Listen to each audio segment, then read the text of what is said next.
If you experimented with your camera in the daylight, the footage probably looked fantastic, containing rich colors and a sharp focus. As long as you don't point the camera directly at the sun or towards another bright light source, you're good to go. And if you filmed it all during the night or indoors, you probably experienced the threshold to which your camera can film in dark areas. In low light situations, the footage becomes grainy, but is actually pretty good for such an inexpensive camera.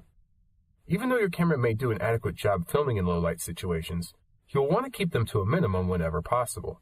Therefore, plan to shoot the majority of your footage in the daylight or in well-lit areas to provide ample lighting.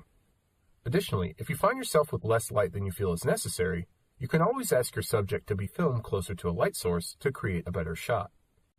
Now that we've discussed how cameras perform in bright and low light situations, there's one particular lighting condition to take note of and avoid whenever possible, called high contrasting light. High contrasting light primarily occurs when there's a very bright light source in a dimly lit scene.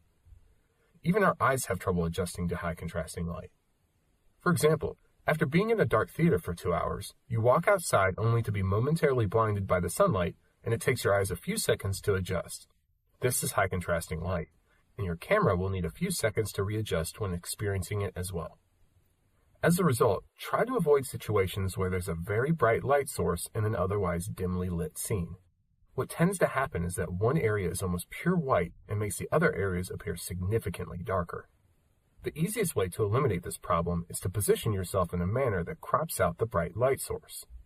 However, if the situation is unavoidable and you must capture a particular shot, simply give the camcorder a few extra moments to adjust. Now that you're aware of and can avoid high contrasting light, you can eliminate one of the biggest culprits for ruining an otherwise good shot. The next episode will explore our camera's ability to capture audio.